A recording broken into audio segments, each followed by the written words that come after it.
अस्सलामु अलैकुम वरहमतुल्लाहि वबरकातुहू। मोमिनीन इकराम, क्या आप जानते हैं कि रसूल खुदा सल्लल्लाहु अलैहि वसल्लम से जनाब सैयदा सलामुल्लाह अलैहा ने जो नमाज को हकीर जानता है, मामूली समझता है, उसके बारे में सवाल किया तो रसूल खुदा ने क्या फरमाया?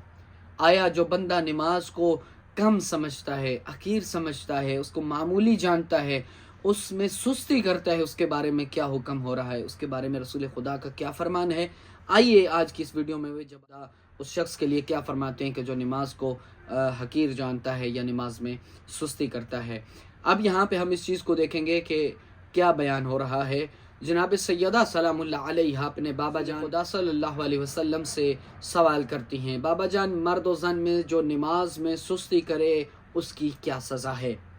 तो आप सल्लल्लाहु अलैहि वसल्लम ने फरमाया, ए फातिमा, जो शख्स नमाज में सुस्ती बरतता है उसे 15 मुसीबतों का सामना करना पड़ेगा।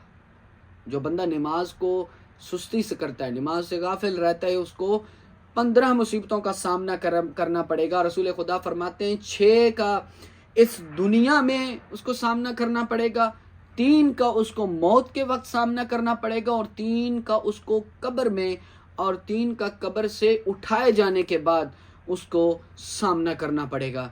आइए जानते हैं कि वो दुनिया में जो 6 मुसीबतें हैं जिसका उसने सामना करना है वो कौन कौन सी मुसीबतें हैं।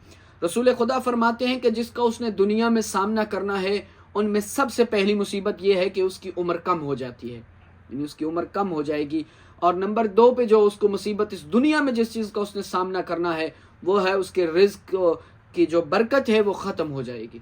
फिर फरमाते हैं कि दुनिया में जिस चीज़ का उसने सामना करना है उसमें तीसरी चीज़, अल्लाह उसके चेहरे से साले लोगों की अलामात को मिटा देगा। जो उसके चेहरे पर साले लोगों की अलामात हैं वो उसके चेहरे से हट जाएंगी।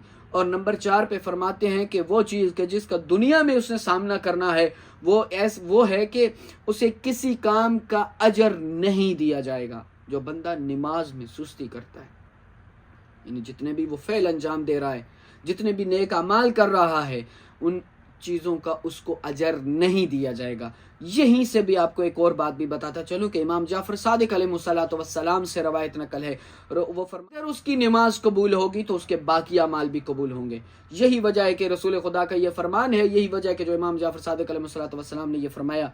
फिर 5वीं चीज़ रसूल खुदा फरमाते हैं जिसका सामना नमाज में सुस्ती करने वाले शख्स को इस दुनिया में करना पड़ेगा, वो ये है कि उसकी दुआ आसमान की जानब नहीं जाएगी, यानी कबूलियत की मंजिल की तरफ नहीं बढ़ पाएगी। फिर नंबर 6 पर आता है कि फरमाते हैं कि जिस चीज़ का दुनिया में उसने सामना करना है उनमें 6ठी चीज़ ये है, सालेहीन की दुआएं उसे शामिल हाल नहीं होंगी।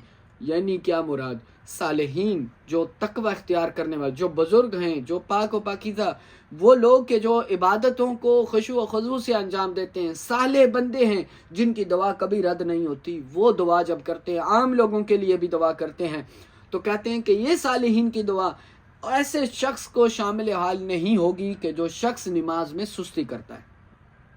और फिर फरमाते हैं कि वो 3 चीज़ें कि जिसका उसने मौत के वक्त सामना करना है, वो फरमाते हैं उसमें सबसे पहली चीज़ ये है कि वो बवक्त मौत ज़िल्लत और रसवाई देखेगा, यानी अपनी मौत के वक्त ज़िल्लत और रसवाई देखेगा, यानी जलील होकर इस दुनिया से जाएगा। अल्लाह अकबर। कौन चाहता है कि जो इस दुनिया से जाए तो वह जलील होकर जाए। और फिर दूसरी चीज़ रसूल खुदा फरमाते हैं कि जो बंदा नमाज को हकीर जानता है, मौत के वक्त उसे जो चीज़ों का सामना करना है उसमें दूसरी चीज़ वो भूखा मरेगा। फिर फरमाते हैं तीसरी चीज़ ये है कि वो प्यासा मरेगा। यानी 3 चीज़ों का जिसका उसने मौत के वक्त में सामना करना है, वो चीज़ें उनमें से पहली उसने ज़िल्लत की मौत मरना है, दूसरी ये है कि वो भूखा मरेगा, तीसरी ये है कि वो प्यासा मरेगा, इस दुनिया से जाएगा। फिर रसूल खुदा फरमाते हैं कि 3 चीज़ों का उसने कब्र में सामना करना है कि जो शख्स नमाज में सुस्ती करता है, तो उनमें सबसे पहली चीज़ ये है कि अल्लाह ताला एक फ़रिश्ता मुकर्रर करेगा जो कब्र में उस पर अजाब नाजिल करेगा। अल्लाह अकबर। यानी अल्लाह ताला एक फ़रिश्ते को मुकर्रर कर देगा उसकी कब्र में कि जो उस पर अजाब नाजिल करता रहेगा। फिर फरमाते हैं दूसरी चीज़ उसमें जिसका सामना उसने कब्र में करना है वो ये है कि उसकी कब्र तंग कर दी जाएगी, उसकी कब्र जितनी है उसको तंग कर दिया जाएगा, उस पर कब्र तंग हो जाएगी।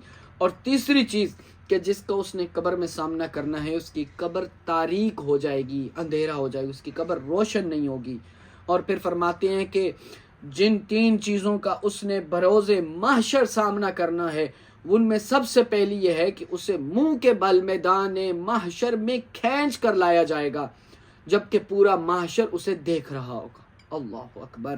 پھر دوسری چیز فرماتے ہیں کہ جو بندہ نماز میں سستی کرتا ہے، اس کا جو دوسری چیز سے بروز محشر اس کا سامنا ہوگا وہ یہ ہے کہ اس کا حساب و کتاب سخت ترین حساب ہوگا، اس میں کوئی مدد نہیں ہوگی اس کا حساب سخت ترین حساب لیا جائے گا۔ پھر تیسری چیز جو رسول خدا فرماتے ہیں کہ جس کا اس نے بروز محشر اس شخص نے سامنا کرنا ہے وہ یہ ہے کہ خدا اس کی طرف نظر رحمت نہیں کرے گا اور اس سے دردناک عذاب ہوگا۔ یہ کتاب فقہ اہل بیت میں یہ روایت نقل ہے جسے میں آپ کو بیان کر رہا ہوں، اور یہ روایت بہار الانوار میں موجود ہے۔ بہار الانوار کی جلد نمبر 21 سے آپ کے سامنے میں یہ نقل کر رہا ہوں کہ وہ شخص کے جو نماز میں سستی کرتا ہے اسے 15 چیزوں کا سامنا کرنا پڑے گا۔ رسول خدا نے کیا خوبصورت فرمایا ہے کہ 6 چیزوں کا اس نے اس دنیا میں سامنا کرنا ہے، 3 چیزوں کا اس نے موت کے وقت سامنا کرنا ہے، 3 چیزوں کا اس نے قبر میں سامنا کرنا ہے، پھر فرماتے ہیں 3 چیزوں کا اس نے بروز محشر سامنا کرنا ہے۔ خداوند عالم کے حضور دعا ہے کہ خداوند عالم ہماری عبادات کو اپنی بارگاہ میں قبول و منظور فرمائے، ہمیں نماز کو پابندی سے ادا کرنے کی توفیق عطا فرمائے۔ میں آپ تمام مومنین سے اسی دعا کے ساتھ اجازت چاہوں گا۔ فی امان اللہ، التماس دعا، اللہ حافظ۔